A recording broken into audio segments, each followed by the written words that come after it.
welcome to our first blog, Shh Inc. We're excited to bring you guys this first blog. And actually, today we don't have a topic. What we're going to do is just talk off the top of the dome. The first thing I want to talk about is the mentality, the ghetto mentality that our young people have today. I'm wondering if they're feeding off of these videos that they see every day, about getting their nails done, going and getting the red and purple and blonde weaves or whatever. What do y'all think about that? It's definitely a problem.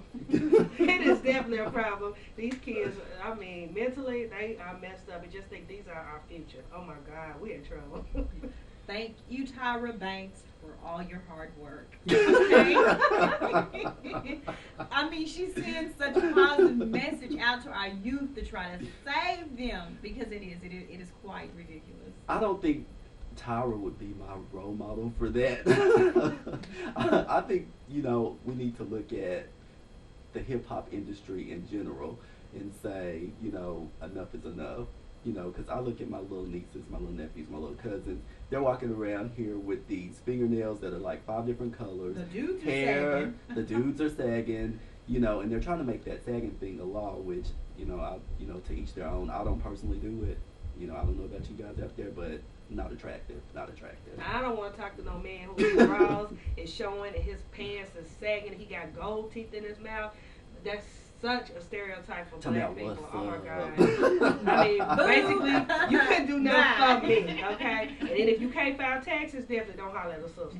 It don't work like that. Now, I have to stop you right there because I disagree. Just because you sag doesn't mean that you don't have a full-time job. Oh, I mean, that could be what you do in your spare time. Why? I don't know. No, I wasn't meaning for the sagging part. I'm just talking about if, like, they know what I'm talking about when they say you can't file no taxes. It ain't got nothing to do with your clothes. No, it's got to do with your profession. No street pharmacist. Right, That's exactly. I ain't trying to be no shoot 'em up, baby, victim. Thank you.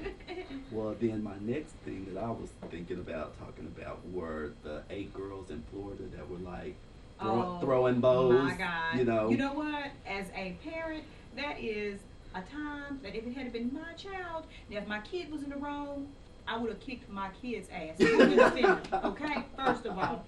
And second of all, had it been my child who got beat up, as a parent, I'm going to fight somebody's kid and tell their mom and their dad to bring it on. And okay? But don't forget about the mother of one of the kids who said basically it was the victim's fault as well.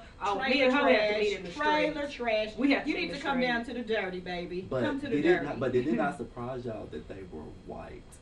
No.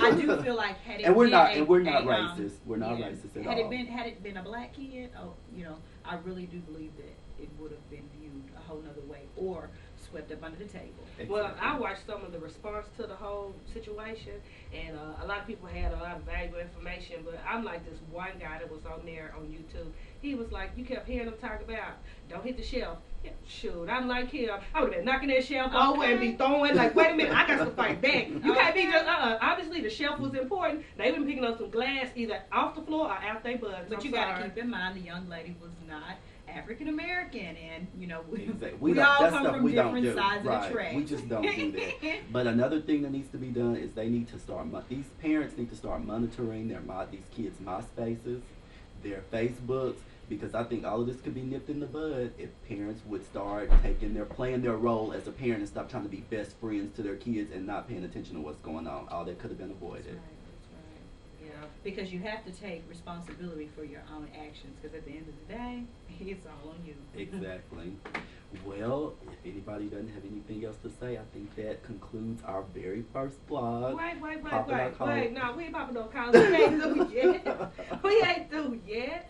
How do y'all feel about kids today that are having children real early? I mean, different ages from, I know some of my daughter's friends are like 12, 13, 14 and had babies, But if you think about it, it's nothing different from when we were coming up, that there were, young ladies having babies at that time too. And I think that goes back to home as well, because a lot of the parents are either strung out on drugs or the kids are living with their grandparents because the parents don't want to fess up to their responsibility. It's not the kids' fault because the parents brought the kids here. They didn't ask to come here, but I just think that there needs to be more programs for our children, to kind of help them and guide them, because a lot of kids don't have guidance. They don't have 2 parents in the home.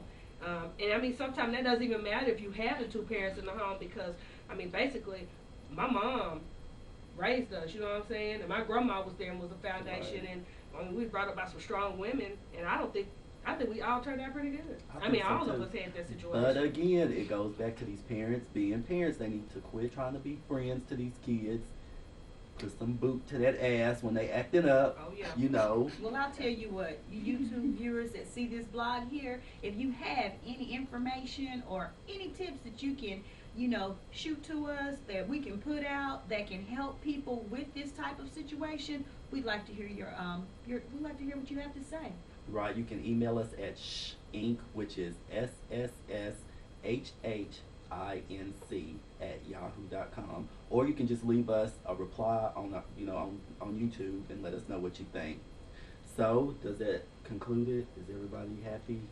Well, we'll talk about Whitney and Bobby next time. And we also want to give a shout out to one of our favorite bloggers, B. Scott. Oh, definitely. So let's all double kisses, and let's do the pawpaw dance before we go. Hi. And we are out. Peace. Deuces.